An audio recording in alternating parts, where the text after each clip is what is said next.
welcome back to more of the Afternoon Journal, edition number 24. I'm Rob Sanford. And as always, it has been a busy show. We have yet another hour to go. This is going to be a fascinating hour, especially for those of you who can remember November 22nd, 1963 as a personal memory, and not just something you've read about in school. That was the date that President John Kennedy was assassinated in Dallas, and this is the 29th anniversary of that. And there's been many, many, many books written on this particular subject. We're going to talk about one tonight called Coup d'etat in America. And one of the co-authors is our guest. His name is Michael Canfield. He, along with Alan Weberman, have actually wrote the book back in 1975, but have since updated it. And let's welcome Mr. Canfield to our program right now. Hello, Mr. Canfield. Hi, Rob. How are you? Pretty good. I'm glad you could join us. Well, good to be here. Now, you initially wrote this book in 1975. That's right. And why did you update it? Well, because the original publisher had gone out of business. The forces that be forced him out of business, and the book lasted a few months and then was out of print, basically, until the JFK movie came out. And then a new publisher, Quick Trading Archives of Oakland, California, had known about the book and knew it was out of print and thought that there might be some interest in it after the movie JFK. And so they put it back out on the shelves. It's been out since May and is now in all the Walden and B. Dalton bookstores. Now, there's a lot of evidence in this book that points towards the idea that Lee Harvey Oswald was not alone. In fact, you're claiming he wasn't even the person that fired the fatal shot. Yes. Our research indicated that Lee Harvey Oswald was a low-level CIA agent who had been working for the CIA. In fact, he was an agent when he went to Russia. And basically, they had set him up to be the patsy. They implicated him, and then it was Jack Ruby's job as part of as a co-conspirator to kill the patsy shortly after the assassination. And therefore, they would set him up and cut him down. Now, Oswald, we believe, when the assassination went down, he sort of came to and realized that something was very wrong. We believe that the only thing he did in the conspiracy was to deliver a gun to the Texas School Book Depository and then probably turned it over to someone else who actually did the shooting with it. But we do not, at this point, believe that he actually fired any shots. There is a possibility, and this is my opinion, that he did kill Officer J.D. Tippett shortly thereafter. But our information at this point in time says that J.D. Tippett, along with another police officer by the name of Roscoe White, were actually in the employment of Jack Ruby at the time. Jack Ruby was actually a very high mafioso. You say Officer Tippett was employed by Jack Ruby? Yeah, exactly. See, Jack Ruby's job for the mob in Dallas, he was the bag man for the mob in Dallas. There was a pretty big gambling empire in Dallas back in the 50s and 60s, and it was run by organized crime. Cowboys liked to gamble, etc. The mob went in there and took advantage of that. In fact, there was a casino across from old Love Field. It looked like a Holiday Inn. You could walk right in, and it was a full-on gambling casino, and there were no guards at the door or anything because most of the officials in Dallas were paid off, and the guy who was doing the paying off was Jack Ruby. He was greased the officials in Dallas, and that's why later on he was able to get into the basement past 70 armed police officers and kill Lee Harvey Oswald. Now, he wasn't originally supposed to kill him.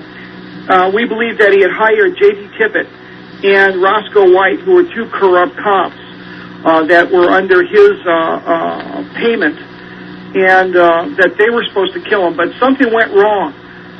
Oswald, after the assassination went down in front of Oswald's work there, the Texas School Book Depository building, we believe Oswald came to, and that's when he ran. He ran home, got his gun, changed his clothes, and called his case officer, who probably was George de Mohrenschildt at this point in time. said, hey, look, you guys have done something here, and I don't feel good about it. I need some help here. And they probably set up a rendezvous at the theater, the Texas Theater, where later Oswald was apprehended. But in the meantime, on the way over there, he was intercepted by J.D. Tippit and possibly Roscoe White also. But something went wrong with the plan, and instead of J.D. Tippit killing Oswald, Oswald killed J.D. Tippit. So you're saying J.D. Tippit was, his assignment there was to knock off Oswald, just to shut him up. That's right, to take out the patsy before he could say anything. Yeah. Now, they bundled that, and then, there's an unwritten law in organized crime that if I hire you to do a hit and you fail, the job then becomes incumbent upon me. And that's what happened to Ruby. These guys were supposed to do the job, they failed, and then the pressure was on Jack Ruby to complete the job, because Oswald was starting to sink.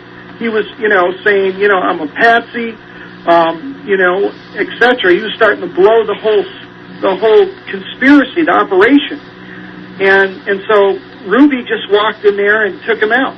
All right, we're talking with Michael Canfield, who's co-author of the book Coup d'etat in America, and we're going to bring up the fact that two very familiar names, Mr. Canfield alleges, are part of all of this. Watergate burglars E. Howard Hunt and Frank Sturgis, and we'll be right back with more of that in just a second. At 6:15, this is the Afternoon Journal. I'm Rob Sanford. This is the Afternoon Journal. I'm Rob Sanford. This is edition number 24. And we're talking to Michael Canfield, co-author of the book Coup d'etat in America. And before we go much farther, Michael, where did you get all the information for this? Well, from a lot of different sources. To begin with, we started in the summer of 1974 in the basement of the National Archives, and we read every document that made up the Warren Commission report. There were 1,600 documents, and one document can be 300 or 400 pages thick, like a phone book. It took us an entire summer. We read every page of those documents. Then we did a lot of interviews, and of course read everything else that was ever written basically on the assassination. And then I interviewed Frank Sturgis, E. Howard Hunt, and a number of other CIA operatives and people in Dallas, the Dallas police, various eyewitnesses, did a lot of research, about 2 years worth. What role did the CIA have in all of this? You say that E. Howard Hunt and Frank Sturgis CIA operatives were involved, but yes. I mean, how high up in the organization was this a part of? Well, that's a good question. That's what we're trying to determine at this point in time. We know that there were various CIA operatives involved in this. How high up, we don't know. We do know that some interesting people have turned up involved in this situation. In the book, we reproduced 50 FBI and CIA documents that we believe are evidence that it was a conspiracy and that these people were involved. And one of the documents we have is a FBI report that was made after the assassination. The FBI went and interviewed Richard Nixon and asked him where he was November 22, 1963. Now, I thought this was very strange, the fact that the FBI would even ask Richard Nixon where he was November 22, 1963. What was even stranger is that he lied to the FBI. He said he was in Dallas, Texas 2 days prior to the assassination, when in fact he was in Dallas the morning of the assassination. And so lots of documents like that have popped up. Recently, we found a document that is earlier I mentioned George de Mohrenschildt, who was Lee Harvey Oswald's best friend. Lee Harvey Oswald and George de Mohrenschildt, well, George de Mohrenschildt was probably Lee Harvey Oswald's only friend, as far as we can determine at this point in time.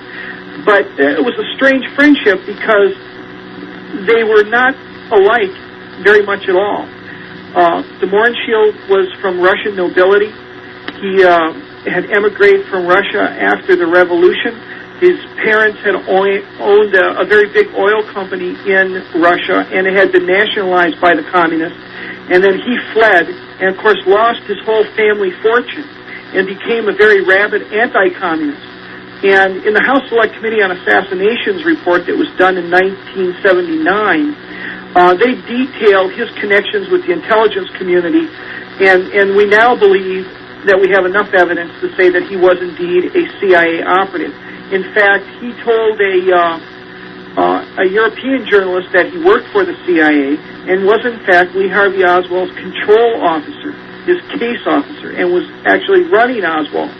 Well, recently we found a page from George de Montchil's notebook that has the listing of George Herbert Walker Bush in it, along with his petroleum company, which is called Zabata Petroleum, which was located in Midland, Texas at the time.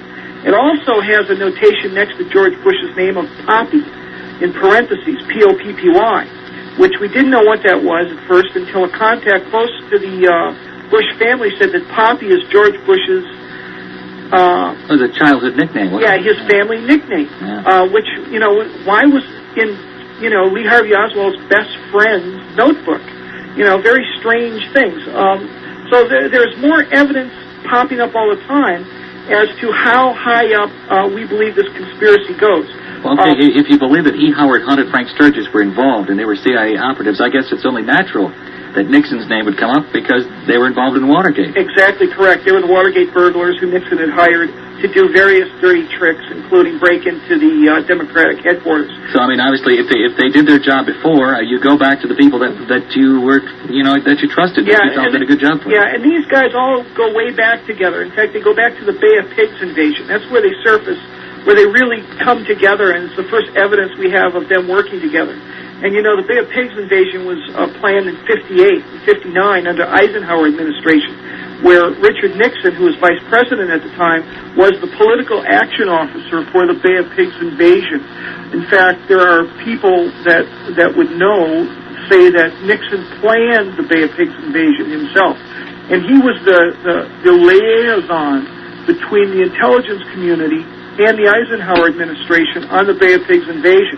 And they tried to launch it before the 60 election, but they didn't think that was a problem because all the polls in 1960 said that Nixon was going to win with no problem, and that he would be in the White House and be able to carry on this invasion after the election.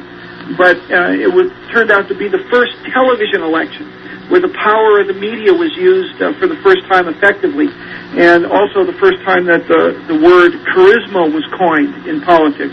And of course, Kennedy had it, Nixon didn't.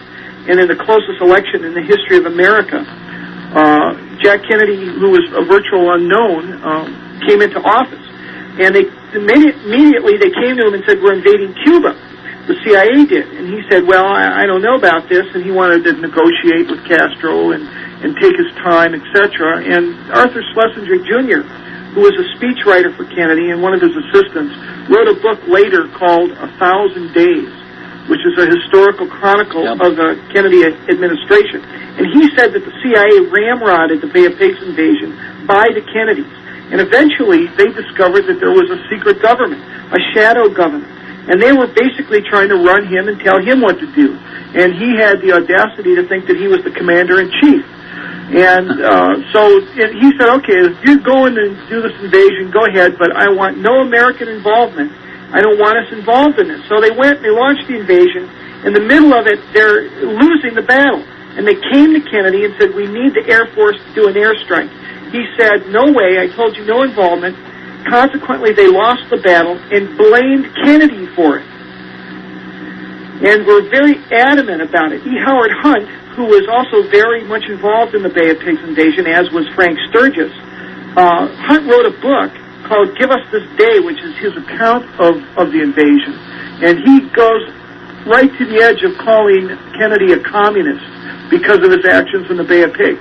But we have Nixon, Hunt, and Sturgis working together on the Bay of Pigs invasion.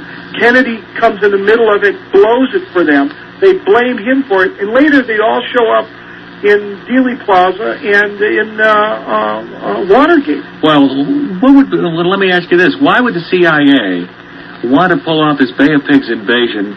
I mean, we're not talking about the most altruistic agency in the world. I mean, I'm sure they didn't want to do it because they wanted to see the Cubans free from communist domination or from Castro's grip. I mean, Well, there's lots of reasons.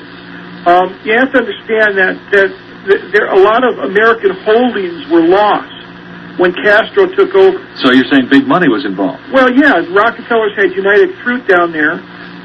Sam Giancana had the mob. Meyer Lansky, Sam Giancana, Johnny Roselli, all these guys. The mob had all the casinos there in Havana. That's right, $1 billion investment there. Nixon had, and Bibi Rebozo had holdings down there. George Bush had, his oil company had holdings down there. So there was a lot at stake, not just, the ideological conflict between the CIA and Castro. Okay, well, Michael Canfield, while we're talking about big money, what about the name H.L. Hunt? Is he a part of all of this? Well, it's funny. I just found documents on my last trip to Dallas that Lamar Hunt and Jack Ruby met right before the assassination. I found a very obscure Dallas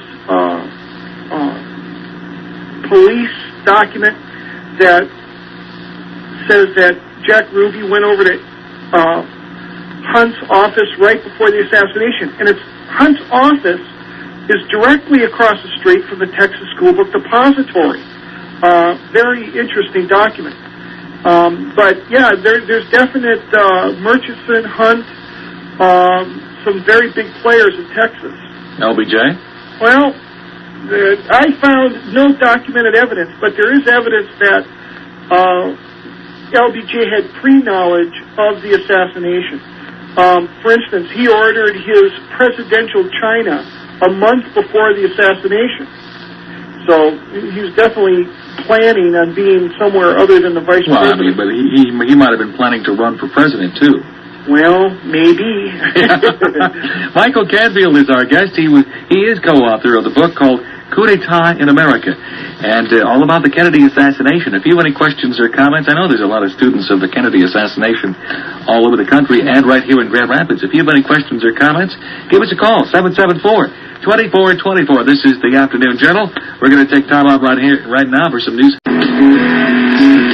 And welcome back to the Afternoon Journal. I'm Rob Sanford. This is edition number 24. We're talking with Michael Canfield, co-author of the book called Coup d'etat in America. Hey, when you called it, I'd say, good evening, Irv. Irv, my producer and screener this evening, and doing another stellar job. And he likes to have people say hello to him as well. So when you call in, say hi. 774-2424 is our telephone number. And let's take Ansel's call. Ansel, you had a question about the actual shooting itself. You bet, and good evening, Irv. My question is, what does your guest think about the head wound? I've seen the Zapruder film, and I want to know if he thinks that the largest wound was in the front of the head or the back. Yeah, very important question. I've studied the Zapruder film and have a copy of myself, and have spent hours and hours poring over it. In fact, I've seen the National Archives versions of it, including a frame-by-frame slides that they have made of the Zapruder film in the archives. And it's definitely a front shot. When you look very closely at the film, you see that Kennedy's already been shot in the neck, and he's starting to go forward and to the left. He's holding his throat, his arms are up, and he's going down to the left and to the front. And all of a sudden, the headshot, the right front quarter of his head explodes, and his head almost snaps off backwards, and he's thrown violently backward, and you can see the cushion of the seat of the Lincoln collapse under the power and the weight of him going backwards, and it's definitely a frontal shot. And recently, I've talked to an eyewitness that was ignored by the Warren Commission, although he was interviewed by the FBI, and I can't find the records of that interview anywhere. But he knows he was interviewed by the FBI. His name is Ed Hoffman, and he was behind the grassy knoll, and where he could see the fence during the assassination, and he said he saw a man with a rifle fire from the grassy knoll on the fence there he saw the muzzle flash, he saw the rifle recoil, and then the man ran the length of the fence towards him and threw the rifle to another man who broke the gun down. It was a takedown model, and he took it and disassembled it and put it in a duffel bag, and then he disappeared into the train yard there. So there's, lots of evidence, of course, that the Warren Commission ignored, that it was the fatal shot came from the grassy knoll. In fact, 90 people in Dealey Plaza were able to give reports to the Warren Commission that they heard shots, and of those 90, 60 of them said the shots came from the grassy knoll. At least some of the shots came from the grassy knoll. That's 66% of the people who were eyewitnesses to the assassination said that the shots came from the grassy knoll. Thanks for your call, Ansel. Thank you. You bet. Okay, but wouldn't the autopsy prove that the shot came from the front or the back? Well, it would if somebody hadn't fudged with the autopsy. If the doctors, Dr. Crenshaw, who helped perform treat the president at Parkland Hospital, said there was a massive wound in the front of the head and that it was obviously a front shot. But later on, after some very strange things transpire, including 2 coffins, they put him in wrapped him in sheets and put him in a gray shipping coffin. When he gets to Bethesda Hospital in Washington, D.C., he's in a gold ornamental casket in a crash bag, in a body bag. And something transpired between Parkland Hospital and the autopsy. And we now believe that the cover-up also included the autopsy. 774-2424 is our telephone number if you would like to be a part of this discussion about the Kennedy assassination. 774-2424. Obviously, this is a subject that many of us are interested in because we lived through it. I mean, we baby boomers, this was probably one of the major things we remember as we think back in our childhood. Oh, yeah. Everybody knows where they were when they heard the news that Kennedy was shot, except 5 people that I've interviewed. And I've interviewed thousands of people and asked them. And I bet you, Rob, if I asked you, you could tell me exactly the circumstances, where you were, who you were with when you heard the news. Oh, absolutely, sure. Right. I asked Frank Sturgis. He gave me 3 different answers at 3 different times. E. Howard Hunt, at the Watergate cover-up trial, I asked him where he was November 22, 1963. He gave a shriek and ran down the hallway full speed ahead and would not even answer the question. Later, under oath, we got to ask him where he was, and he gave us 2 or 3 different. He couldn't remember either. Nixon, of course, lied to the FBI about it. We asked G. Gordon Liddy where he was at a speaking engagement at Pasadena City College, and he almost came off the podium and wanted to fight us. He got so upset because we had the nerve to ask him that. Of course, he didn't answer it either.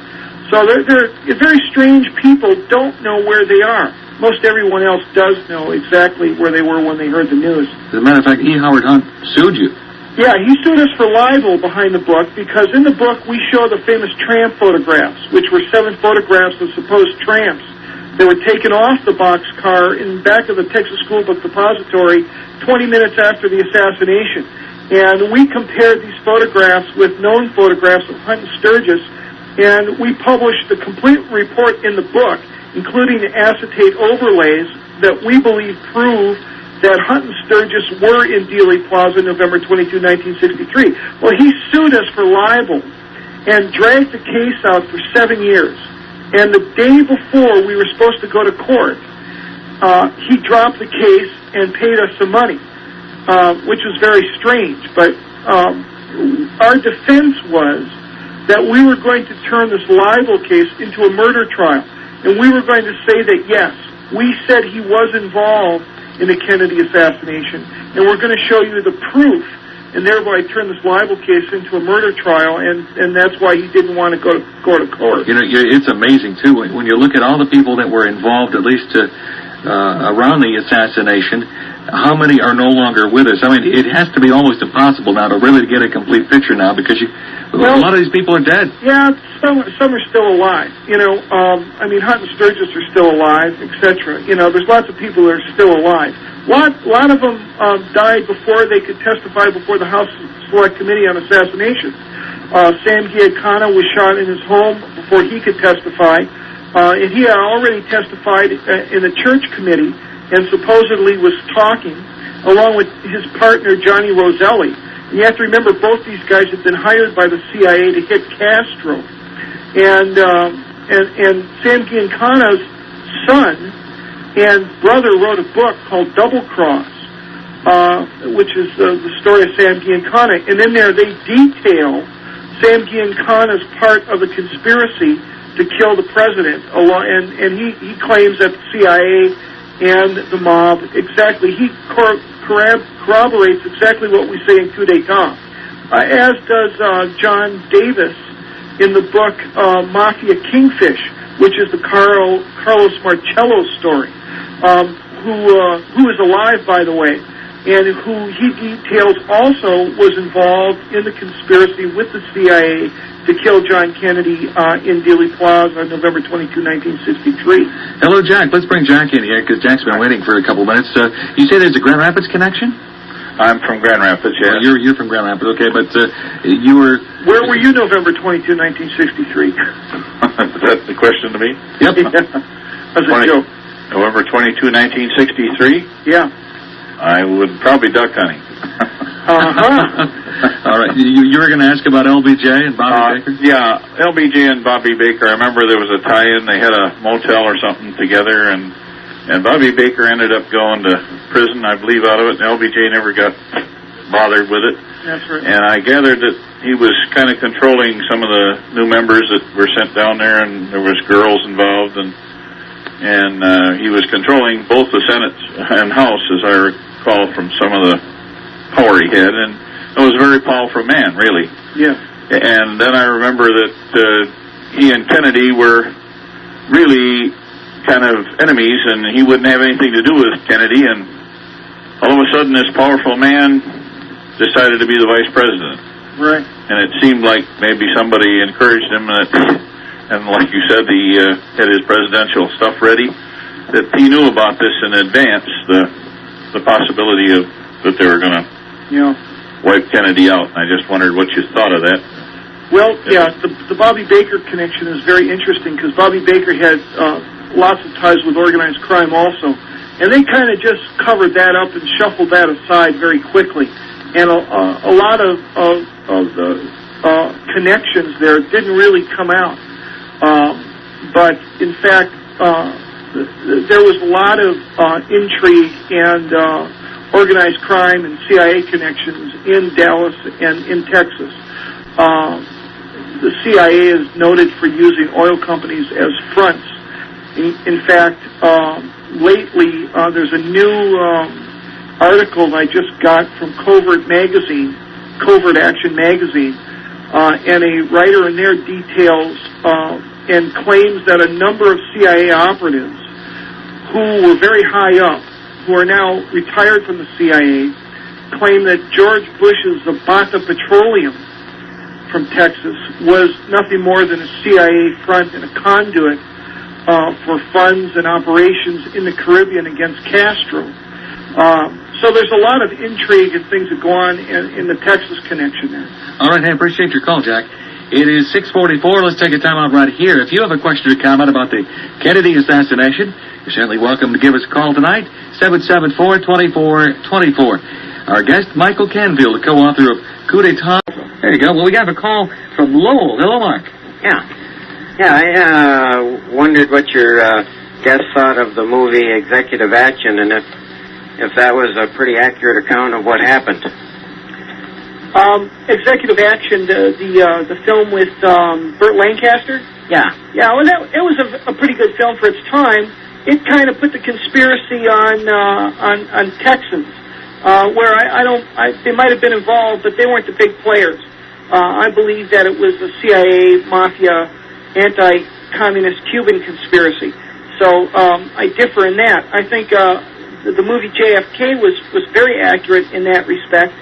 And was also a very good movie. They're both good movies, and if you're interested in the assassination, you can get Executive Action at some of the video stores and rent the video.